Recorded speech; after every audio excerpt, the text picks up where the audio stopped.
جب جنگیں زیادہ ہو جائیں گی اور ہر جگہ سے ظلم بڑھتا جائے گا، یہاں تک کہ عرب میں بھی کوئی اسٹرانگ حکومت نہیں ہوگی. یہ حدیثوں کی روشنی میں اب میں آپ کو بتا رہا ہوں.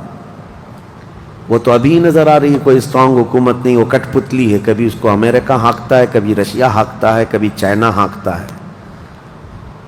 تو یہ عرب میں کوئی اسٹرانگ حکومت، مضبوط حکومت نہیں ہوگی. اور مسلمان جب زیادہ قتل ہونے لگیں گے تو سب اکثر ہجرت کر کے مدینے چلے جائیں گے. جو بچے ہوئے ہوں گے وہ مدینہ طیبہ کی طرف ہجرت کر جائیں گے. اب مدینہ طیبہ میں مسلمان رہ رہے ہوں گے، کیونکہ میرے آقا صلی اللہ علیہ وسلم کی حدیث ہے، ان الایمان لا یأذر الی المدینہ کما تأذر الحیۃ الی جحرہا. ایمان جو ہے مدینے سے نکلا ہے اور گھوم پھر کر کے پوری دنیا سے ایمان واپس مدینے میں ویسے ہی آ جائے گا جیسے سانپ اپنے سوراخ میں واپس آتا ہے. ایمان والے سب مدینے پہنچ جائیں گے. اب وہاں جانے کے بعد لوگوں میں یہ بات کثرت سے پھیل جائے گی کہ اب ان حالات کا مقابلہ کرنے کے لیے ہمیں کیا کرنا چاہیے. بہت مجبور ہو چکے، کوئی راستہ نظر نہیں آتا. تو اس وقت جو مدینے میں تھے علماء صلحاء سب بیٹھ کر کے مشورہ کرتے ہیں کہ ہم کو امام مہدی کو تلاش کرنا ہوگا. اور یہ وہ زمانہ ہوگا جب امام مہدی مدینے میں پیدا ہو چکے ہوں گے. یہ وہ زمانہ ہوگا جب امام مہدی مدینے میں ہوں گے. امام مہدی جن کی بشارت اللہ کے نبی صلی اللہ تعالیٰ علیہ وسلم نے اپنی حدیثوں میں عطا فرمایا، ان کا نام حضور کے نام پر ہوگا. ان کا نام محمد ہوگا اور ان کے والد کا نام بھی حضور کے والد کے نام پر ہوگا. اور اللہ کریم کی طرف سے بھیجے جانے والے اس روئے زمین کے وہ آخری خلیفہ راشد ہوں گے. مدینہ طیبہ میں وہ ہوں گے لیکن وہ اپنے آپ کو چھپا کر کے رہ رہے ہوں گے. اب لوگ جب انہیں تلاش کرنے ہوں گے، اس دوران کئی جھوٹے مہدی بھی تیار ہوں گے، کیونکہ امام مہدی کا چیپٹر سب نے پڑھا ہے. جھوٹے مہدی دعویٰ کریں گے لیکن مار کھائیں گے، مریں گے، جیلوں میں جائیں گے. یہ جھوٹے مہدیوں کا یہی ہوتا رہے گا. امام مہدی اپنے آپ کو چھپا رہے ہوں گے کہ کہیں لوگ مجھے پکڑ کر حاکم نہ بنا لیں، امام نہ بنا لیں. اب لوگ جب تلاش زیادہ کر دیتے ہیں تو پھر امام مہدی کو کچھ لوگ مدینہ طیبہ میں پہچاننے لگتے ہیں. تو امام مہدی مدینہ چھوڑ کر مکہ آ جاتے ہیں، مکہ ہجرت کر کے آ جاتے ہیں.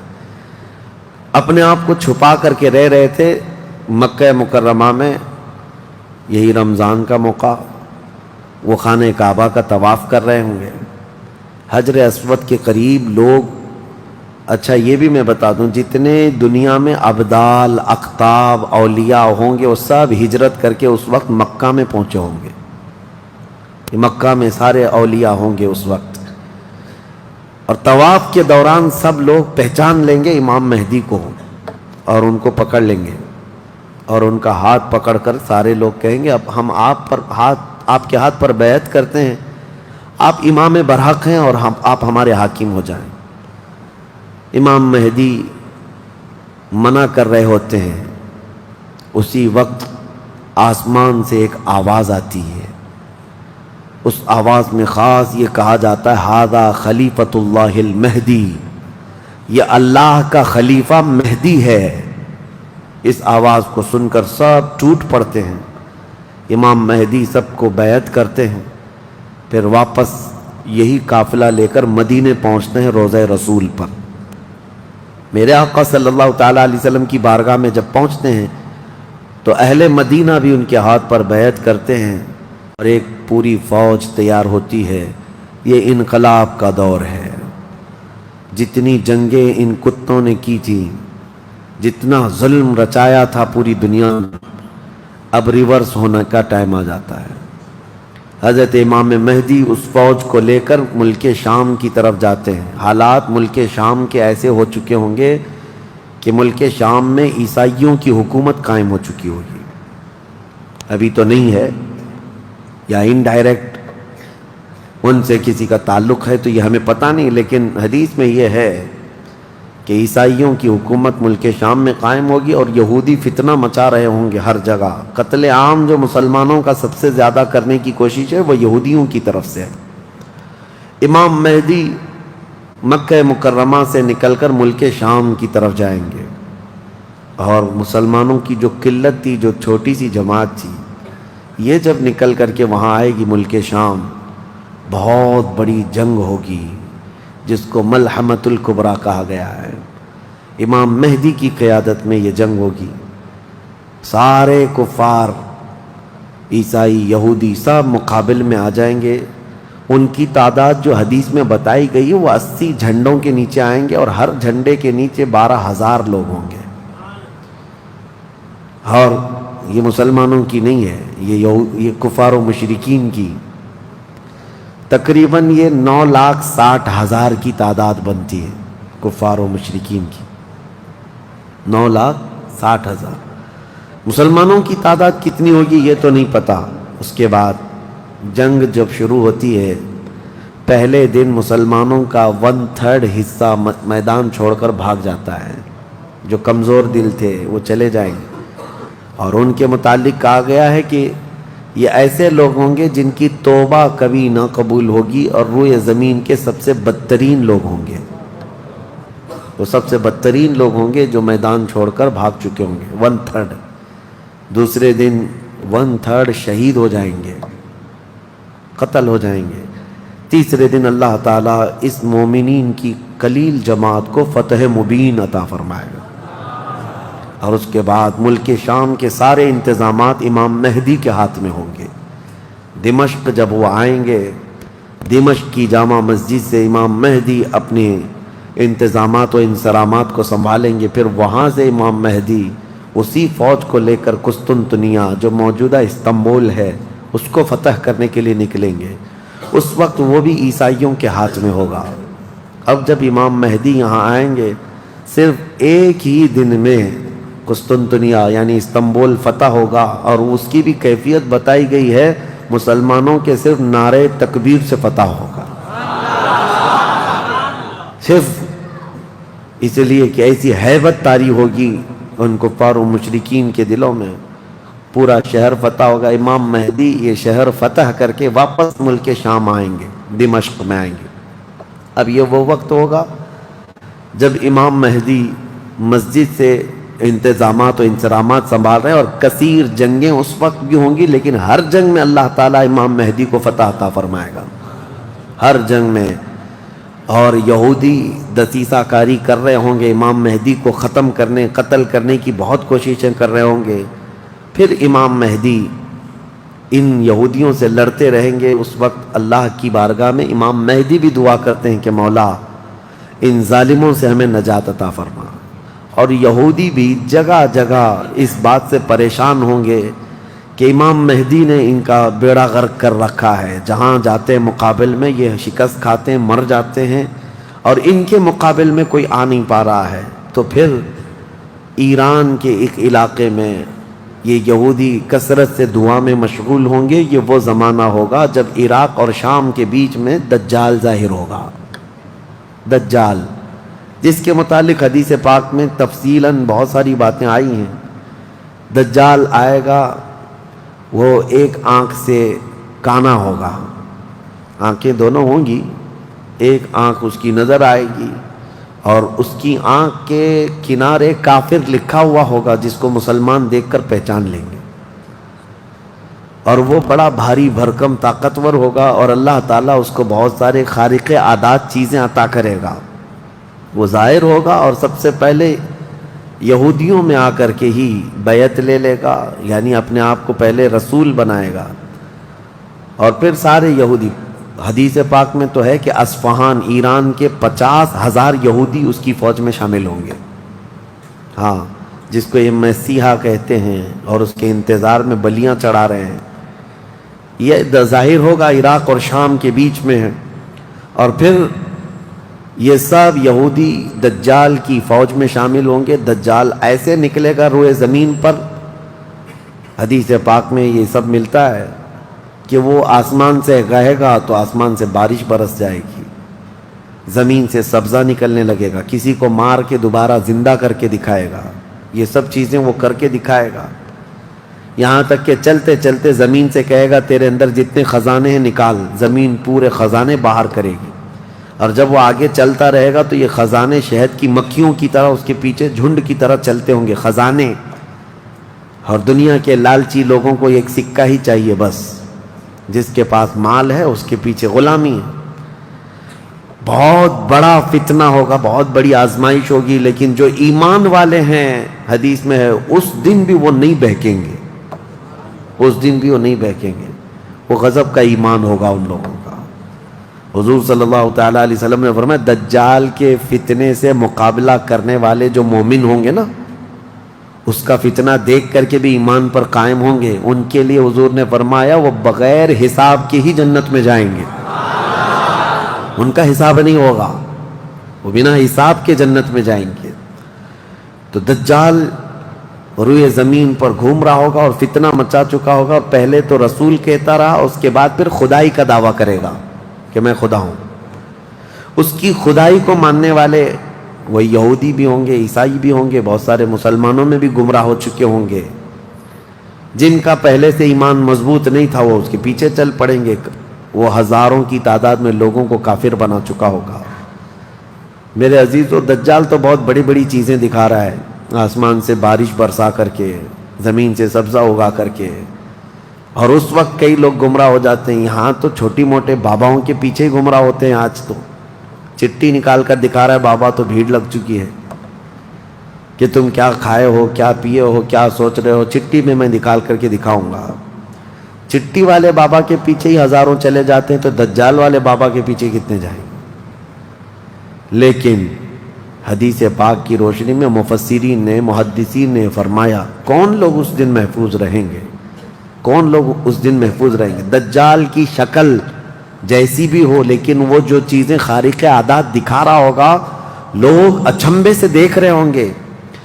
اچھا ایک بات اور بھی بتا دوں، آپ گھر میں بیٹھے ہوں، کوئی مسجد میں ہوں گے، شور آئے گا کہ وہاں پر خدا اتر پڑا ہے، نعوذ باللہ من ذالک، اور عجیب و غریب چیزیں دکھا رہا ہے، آسمان کو کہہ رہا ہے تو آسمان بارش برسا رہا ہے، زمین کو کہہ رہا ہے تو زمین خزانے نکال رہی ہے۔ کچھ لوگ جو گھر میں بیٹھے ہوں گے، توجہ یہ بہت اہم بات کہہ رہا ہوں، کہیں محفل میں ہوں گے، مسجد میں ہوں گے، جب یہ شور آئے گا تو کچھ کہیں گے کہ چلو ہم بھی جا کر دیکھ کے آتے ہیں، تو کچھ لوگ یہ کہہ کر کے اٹھیں گے اور جا کر کافر ہو جائیں گے، اور کچھ لوگ وہ ہوں گے جو جیسے سنیں گے اپنے آپ کو گھر میں ایسے مضبوط بند کر لیں گے کہ ان کو ہوا آنے کی بھی خواہش نہ رہے، اس طرح اپنے آپ کو محفوظ کر لیں گے۔ اور بزرگوں نے لکھا ہے کہ اس وقت اس کے فتنے عروج پر ہوں گے، لوگوں میں صرف اور صرف چرچا یہی ہوگا۔ اسی لیے میں اکثر یہ میڈیا کو دجالی میڈیا کہتا ہوں، اس کی وجہ یہی ہے کہ دجال کے آدھے سے زیادہ کام یہ میڈیا والے کرتے ہیں، سب جگہ پھیلائیں گے افواہیں، بہت جھوٹ کو سچ کر کے دکھاتے رہے، سچ کو جھوٹ کر کے دکھاتے رہے، یہ میڈیا یہی سب کام کرتی رہے گی۔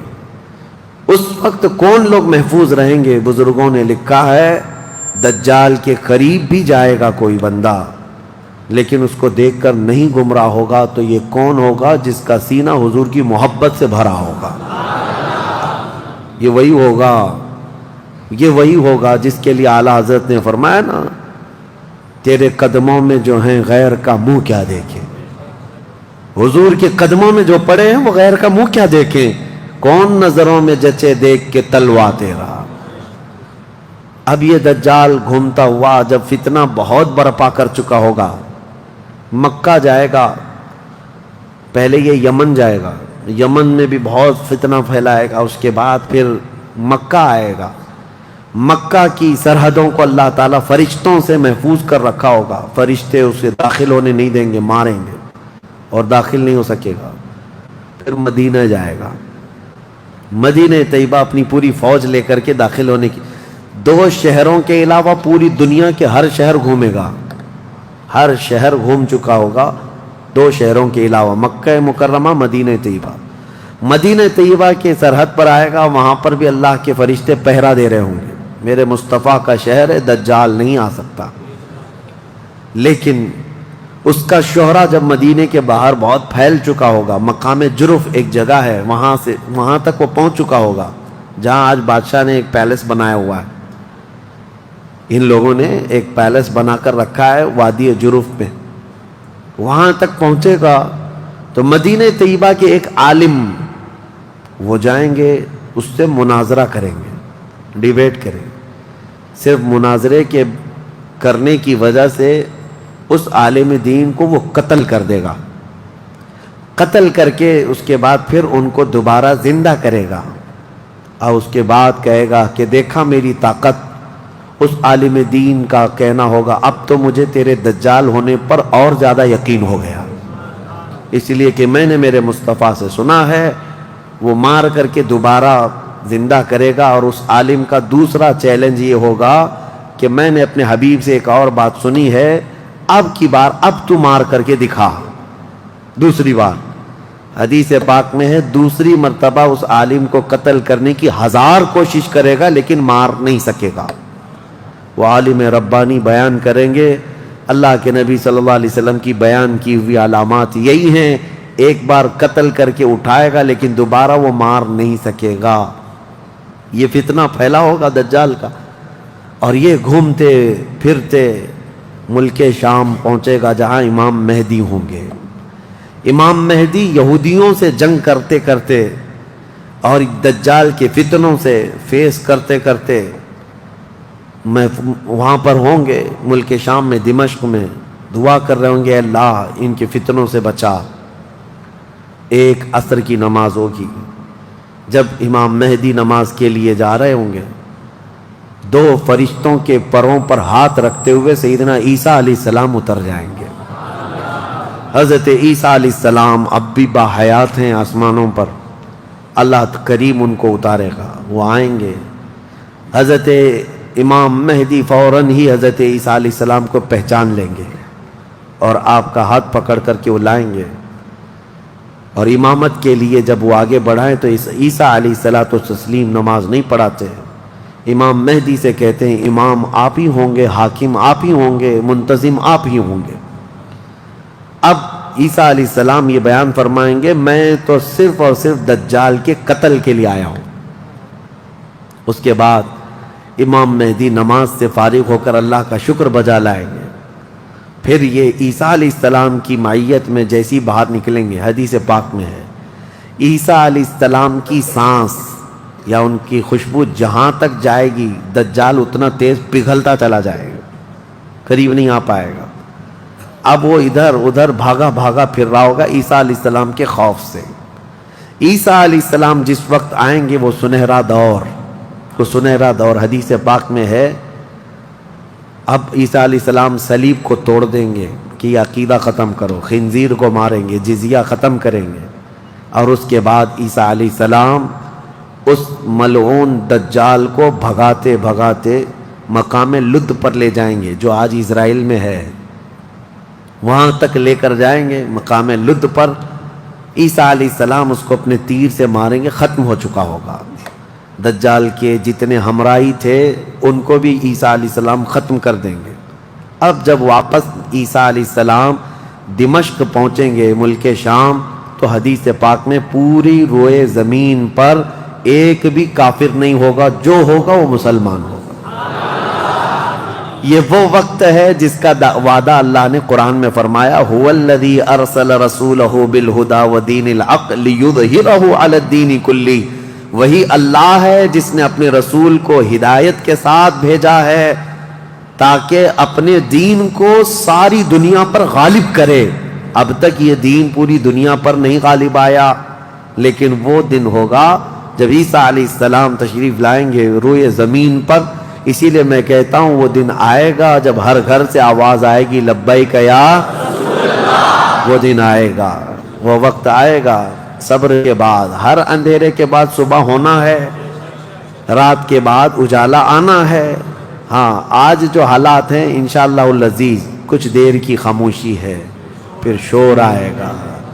آج کتوں کا وقت ہے، کل ہمارا دور آئے گا انشاءاللہ العزیز۔ میرے عزیزو، سیدنا عیسیٰ علیہ السلام جب اسے قتل کر چکے ہوں گے اور پھر روئے زمین پر صرف پرچم اسلام لہرا رہا ہوگا، امام مہدی کی عمر 49 سال یا 50 سال کے آس پاس ہوگی، وہ بیت المقدس میں انتقال کر چکے ہوں گے، آپ کی جنازہ کی نماز عیسیٰ علیہ السلام پڑھائیں گے، وہیں دفن ہوں گے، پھر عیسیٰ علیہ السلام مومنین کو لے کر مدینہ طیبہ کا رخ کریں گے۔ جب نبی پاک صلی اللہ علیہ وسلم کے روضے کے پاس عیسیٰ علیہ السلام آئیں گے، عیسیٰ علیہ السلام نکاح بھی فرمائیں گے، آپ کی اولاد بھی ہوں گی، لیکن مدینہ طیبہ میں آپ کا انتقال ہوگا اور میرے آقا کے حجرے میں دفن ہوں گے۔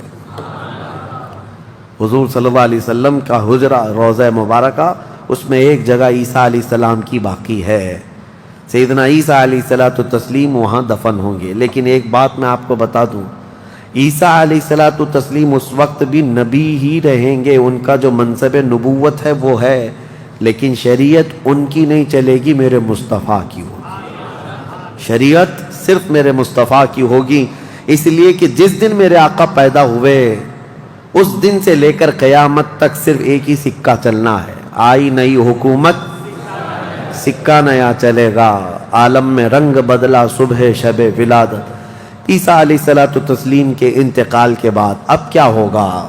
اب کیا ہوگا؟ آپ دفن ہو چکے ہوں گے، قیامت قریب آ چکی ہوگی۔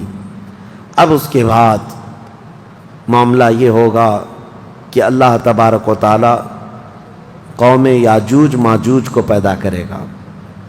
ہاں، اس میں بیچ میں ایک روایت یہ بھی ہے کہ عیسیٰ علیہ السلام کو اللہ تبارک و تعالی حکم فرمائے گا کہ میں ایک ایسی قوم بھیج رہا ہوں جو دنیا میں فساد مچائے گی، جو مومنین ہیں ان کو لے کر کوہ طور پر چلے جائیں۔ عیسیٰ علیہ السلام کوہ طور کی طرف مومنین کو لے کر جائیں گے، لیکن اس وقت زمین پر یاجوج ماجوج ایک قوم ہے، یہ دو لوگ نہیں ہیں۔ بہت سارے لوگوں کے ذہن میں ایسی بات آتی، یاجوج ماجوج دو آدمی ہوں گے، دو آدمی نہیں ہے، بہت بڑی فوج ہے، بہت بڑی فوج ہے، اور یہ ابھی موجود ہے، یافس بن نوح کی اولاد میں سے یہ ایک جزیرے میں قید ہے، وہ واللہ عالم، لیکن قرآن میں 16ویں پارے میں اس کا ذکر ہے کہ حضرت سکندر ذوالقرنین نے ایک لوہے کی پگھلا کر کے پہاڑوں کے بیچ دیوار بنا کر ان کو قید کر رکھا، یہ قوم آ نہیں سکتی، لیکن قیامت کے قریب وہ سد سکندری جو باندھی ہوئی دیوار ہے وہ ٹوٹ کر گر جائے گی، یاجوج ماجوج پورے باہر نکل آئیں گے، اور جیسے آئیں گے وہ جس ندی کے کنارے سے گزریں گے پورا پانی پی جائیں گے، وہ جو درخت ملے جو کچھ بھی ہو سب کھا جائیں گے، کچھ بھی نہیں، یہاں تک کہ یہ وہ زمانہ ہوگا حضرت عیسیٰ علیہ السلام ابھی موجود ہوں گے، ان کے انتقال سے پہلے ہی یہ یاجوج ماجوج آئیں۔ ایک بیل کا سر جو ہے 100 دینار میں مل رہا ہوگا، 100 سونے کے سکے، اور اس کو بھی لوگ غنیمت سمجھیں گے، اتنی مہنگائی کوئی چیز ہی نہیں مل رہی ہوگی، سب یہ کھا کر چٹ کر چکے ہوں گے۔ پھر عیسیٰ علیہ السلام کی دعا سے ہی اللہ کے نبی عیسیٰ علیہ السلام یہ عرض کریں گے، مولا اس ظالم یاجوج ماجوج سے ہمیں نجات عطا کر۔ اللہ تبارک و تعالیٰ ایک بیماری ان کی گردن میں پیدا کرے گا، وائرس آئے گا ان کو بھی، یاجوج ماجوج کو، واللہ عالم اس وقت کا کون سا کورونا ہوگا، کون سا آئے گا، لیکن اس وائرس سے ایک ہی دن میں وہ پوری فوج مر جائے گی، اور مرنے کی وجہ سے پوری روئے زمین پر اتنی بدبو پھیل جائے گی، تعفن، اٹھانے والا کوئی نہیں ہے ان کی لاشیں۔ تو پھر یہ بھی ملتا ہے روایت میں کہ اللہ تعالیٰ لمبی بڑی گردنوں والے پرندے بھیجے گا، وہ پرندے ان کی لاشیں اٹھا کر کے جنگلوں کی طرف چلے جائیں گے، پھر اللہ تعالیٰ بارش برسائے گا، اتنی تیز بارش برسے گی کہ پوری زمین پاک ہو چکی ہوگی، یاجوج ماجوج کا فتنہ ختم ہوگا، عیسیٰ علیہ السلام کا انتقال ہوگا، پھر اچانک ایک جانور باہر آئے گا جس کو دابۃ الارض کہا گیا ہے، یہ آئے گا، یہ آ کر کے اپنے ایک ہاتھ میں موسیٰ علیہ السلام کا عصا اور ایک ہاتھ میں سلیمان علیہ السلام کی انگوٹھی، یہ دونوں لے کر کے زمین پر گھومتا رہے گا۔ جو مومن ہوگا اس کی پیشانی پر سلیمان علیہ السلام کی انگوٹھی سے نشان لگا دے گا، جو کافر ہوگا موسیٰ علیہ السلام کے عصا سے اس پر لکیر کھینچ دے گا، جس کے لیے وہ نشانی لگا دیا وہ اسی حالت میں مرے گا. اور اس کے بعد پھر حدیث پاک میں ہے دابت الارض چلا جائے گا. پھر ہوگا یہ کہ ایک دن لوگ تھک کر کے سوئے ہوں گے, دھواں دھواں نظر آتا رہے گا ہر جگہ دھواں دھواں, لوگ پریشان ہوں گے. اور اس کے بعد سوئیں گے تو رات اتنی لمبی ہوگی کہ لوگ اکتا جائیں گے, سو کر اٹھیں گے پھر سوئیں گے, سو کر اٹھیں گے پھر سوئیں گے. بچے جو ہے چیخ مارتے رہیں گے, اور پھر جانور اپنی کھیتیوں کی طرف بھاگنے کے لیے بے قرار ہوں گے. لیکن رات لمبی ہوگی, 3 راتوں کے برابر ایک رات ہوگی, 3 بڑی راتوں کے برابر ایک رات کٹتی نہیں ہوگی. لوگ تھک چکے ہوں گے سو کر کے. اس کے بعد پھر اچانک چھوٹی چھوٹی روشنی آئے گی سورج کی, لوگ چیخ مارتے ہوئے خوشیوں سے باہر آ جائیں گے کہ اجالا آ گیا. پہلے تو لوگوں کو یہ لگ رہا تھا کہ اب اندھیرا ہے, اب سورج آئے گا ہی نہیں. لیکن جیسی روشنی آنے لگے گی سب بھاگ کر کے باہر آئیں گے. لیکن دیکھیں گے اس وقت تو سورج جو ہے پچھم کی طرف سے نکل رہا ہوگا. ابھی سورج کہاں سے نکلتا ہے؟ پورب, ایسٹ سے نا, مشرق سے. اس دن سورج ویسٹ کی طرف سے, مغرب کی طرف سے نکل رہا ہوگا, پچھم کی طرف سے. پہلے ہلکا ہلکا نکلے گا سورج. یہ دیکھ کر کے جو لوگ بہت لمبا سو کر کے آئے ہوں گے گھبرا جائیں گے کہ آج کیا ہوا. یہ وہ دن ہوگا کہ میرے آقا نے فرمایا توبہ کا دروازہ بند ہو چکا ہوگا. اس کے بعد پھر کسی کا ایمان بھی قبول نہیں, کسی کی توبہ بھی قبول نہیں. یہ لاسٹ دن ہے توبہ کا. لاسٹ دن کیا, اس سے پہلے جو گزری رات لاسٹ تھی, رات لاسٹ تھی. سورج نکل کر کے آئے گا دھیرے دھیرے دھیرے. اس کے بعد دوپہر کا وقت جتنا ہوتا ہے اتنے وقت تک وہ آئے گا, اور اس کے بعد پھر واپس مغرب کی طرف ہی چلا جائے گا. ایسا نہیں کہ پچھم سے نکل کر کے پورب میں ڈوبے گا. آدھے تک آئے گا دوپہر تک, اور اس کے بعد سورج پھر اپنے معمول کے مطابق جیسی روٹین ہے واپس پھر پچھم کی طرف چلا جائے گا, ڈوب جائے گا. یا آخری دن ہے, اب کسی کا ایمان کام نہ کرے گا, اب کسی کی توبہ کام نہ کرے گی. اب معاملات کیا ہوں گے؟ دھیرے دھیرے مومنین کا انتقال شروع ہوگا. تو نئے مومن نہیں ہوں گے, مومن انتقال کرتے جائیں گے, حکومتیں پھر سے ختم ہو جائیں گی. ایک روایت یہ بھی ملتی ہے جہجہ نام سے ایک اور بزرگ جو حکومت کریں گے چند سال, لیکن اس کے بعد پھر عادل حکمران نہیں آئیں گے, ختم ہوتے چلے جائیں گے. اب مسلمانوں کی تعداد جب گھٹنے لگے گی تو پھر بے حیائی بہت بڑھ جائے گی, اتنی کہ کھلے عام زمین پر سب کچھ ہونے لگے گا. ننگا پن, جانوروں کی طرح لوگ زنا کرتے رہیں گے, سڑکوں پر, روڈوں پر, راستوں پر سب کھلے عام گناہ ہو رہے ہوں گے. بے حیائی بڑھ چکی ہوگی. یہاں تک کہ حبشیوں میں سے, اب کالے لوگوں میں سے ایک جماعت جائے گی خانہ کعبہ کو بھی گرا دے گی. یہ وہ زمانہ ہوگا جب مومنین ختم ہو چکے ہوں گے. اب اس کے بعد ایک ٹھنڈی ہوا چلے گی, نرم. اس کے متعلق فرمایا گیا ہے بہت نرم ہوا, میٹھی ہوا چلے گی, اور پوری دنیا میں چلے گی. جو مومن ہوگا وہ ہوا ان کے بغلوں سے گزرے گی تو وہ اسی وقت انتقال کر جائیں گے. ایمان والے ختم ہو چکے ہوں گے. اب میرے آقا صلی اللہ علیہ وسلم فرماتے ہیں روئے زمین پر اللہ اللہ کہنے والا کوئی بھی باقی نہیں رہے گا. یہ اینڈ لاسٹ مومنٹ پر میں آ رہا ہوں, ختم ہونے کے قریب ہے. سب مومنین انتقال کر چکے ہوں گے اس ہوا کے بعد. اس کے بعد چند سال زندگی گزرتی رہے گی نارمل, لوگ اپنے اپنے کاموں میں مصروف ہوں گے. پھر اچانک ایک دن حضرت اسرافیل علیہ السلام سور پھونکیں گے. یہ سور ایک باجے کی شکل کی چیز ہے, دھیمی دھیمی آواز اس کی بڑھتی جائے گی. اب یہ آواز اتنی تیز بڑھے گی کہ دھماکہ ہوگا پوری زمین پر, زلزلہ آ جائے گا. اتنا بڑا زلزلہ آئے گا کہ قرآن میں ہے یوم ترونہا تذہل کل مرضعۃ عما ارضعت وتضع کل ذات حمل حملہا. تم اس دن دیکھو گے حمل والی عورتوں کے پیٹ سے بچے باہر آ جائیں گے. ہر آدمی جو دودھ پلانے والی ماں جو ہے بچے کو لے کر بیٹھی ہوگی, اس آواز پر وہ بچے کو اٹھا کر پھینک دے گی. کوئی ماں اپنے بچے کو پھینکے گی؟ لیکن وہ دن ہوگا جب ماں اپنے بچے کو پھینک دے گی، حاملہ عورت اس کا پیٹ نکل کر کے بچہ باہر آ چکا ہوگا، لوگ جو جو کام کر رہے ہوں گے وہیں پر سب اپنے کام چھوڑ چکے ہوں گے، اور اس کے بعد پھر اسی سور کی آواز کے بڑھتے بڑھتے جب زمین میں زلزلے آئیں گے سب ختم ہو چکے ہوں گے، سب کی موت ہوگی۔ پھر اللہ فرماتا ہے وَتَكُونُ الْجِبَالُ كَالْعِهْنِ الْمَنْفُوشِ، پہاڑوں کو دھنی ہوئی روئی کی طرح اڑایا جائے گا۔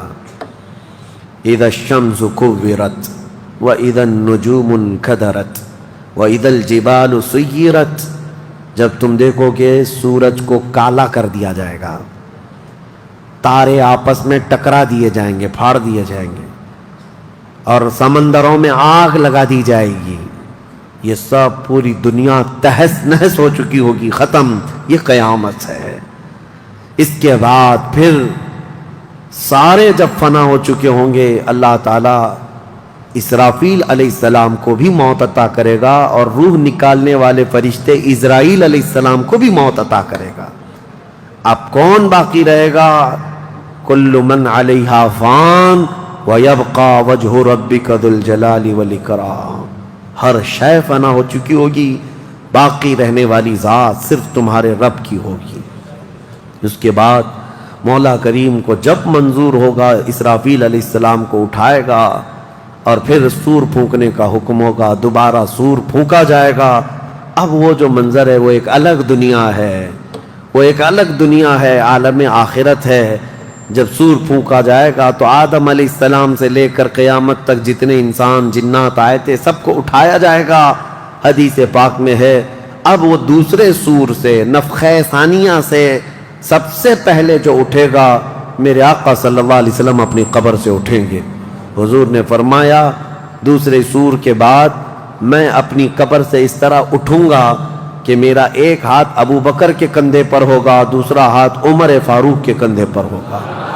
اس شان سے میرے آقا صلی اللہ تعالیٰ علیہ وسلم میدان قیامت میں آئیں گے، اور اس کے بعد کے جو مناظر ہیں، ہر آدمی کو کھڑا کر دیا جائے گا، ہر انسان کو میدان میں کھڑا کر دیا جائے گا، اور تمہیں چاہے تم کو مٹی کھا چکی ہو، تم کسی کی غذا بن چکے ہو، تم کو جلا دیا گیا ہو، تم کو پانی میں غرق کر دیا گیا ہو، کسی بھی حالت میں ہو، اور رب قدیر فرماتا ہے جب ہم نے تم کو نطفے سے پیدا کیا پورا انسان، تو تمہارے جلا کر خاک ہو جانے کے بعد تمہاری راکھ سے بھی وہ تم کو دوبارہ زندہ اٹھائے گا۔ جب تمہیں زندہ اٹھایا جائے گا پھر یہ میدان ہوگا، یہاں پر جو کھڑا کر کے حساب کتاب کا دن ہوگا وہ 50,000 سال کے برابر کا ہوگا۔ اب یہ ایک لمبی داستان ہے میرے عزیزو، وہاں کے جو حالات ہیں، اس دن ایک آواز آ رہی ہوگی جس کو قرآن میں اللہ نے فرمایا لمن الملک اليوم، اللہ فرمائے گا آج کی بادشاہت کس کی ہے، آج کی بادشاہت کس کی ہے؟ پھر مولا خود فرماتا للہ الواحد القہار، ایک قہر کرنے والے خدا کی آج حکومت ہے۔ جو اکڑتے تھے، جو گھمنڈ کرتے تھے، سب کو کھڑا کیا جا چکا ہوگا، اور فرشتے پکار رہے ہوں گے این الجبارون این المتکبرون، کہاں ہیں غرور میں چلنے والے، کہاں ہیں اکڑ میں رہنے والے، سب جمع ہو جاؤ۔ سب کے گناہ ان کی پیشانیوں سے ظاہر ہو رہے ہوں گے، کسی کو داغ داغ کر کے فرشتے نشان بنا رہے ہوں گے کہ یہ چور ہے، یہ زانی ہے، یہ شرابی ہے، یہ حرام خور بھی کرتا رہا، سب کی الگ الگ نشانیاں بنائی جا رہی ہوں گی۔ اس بھرے محشر کے میدان میں ہمارے لیے کون ہے میرے عزیزو؟ ہم اسی رب ذوالجلال کو منانے کے لیے آج آئے ہیں۔ اس تصور کے ساتھ اب ہم کھڑے ہو کر اس کا ذکر کریں گے کہ مولا آج ہم تجھے منا رہے ہیں، تو ہم سب سے صلح فرما لے، کل بھری قیامت کے دن ہمیں ننگا اور ذلیل ہونے سے محفوظ فرما لے، اور قیامت کا دن ہوگا انشاءاللہ العزیز میرا رب اسی ذکر کی مجلس کی برکت سے ہماری بخشش کا اعلان فرمائے گا۔ وہ دن کتنا خوبصورت ہوگا، ذرا تصور کرو کہ اس ذکر کی مجلس کو اللہ تعالیٰ ذریعہ بنائے، اور قیامت کے دن جب سب کھڑے ہوں گے لاکھوں کی تعداد میں، اور تمہارا نام پکارا جا رہا ہوگا فلاں کا بیٹا فلاں کہاں ہے، تم گردن اونچی کر کے دیکھ رہے ہوں گے کیا ہے میرے حساب میں، کیا ہے میرے پلے میں؟ تو فرشتے کہیں گے اللہ کی طرف سے حکم آیا ہے، تیرے لیے جنت ہے، تیرے لیے جنت ہے۔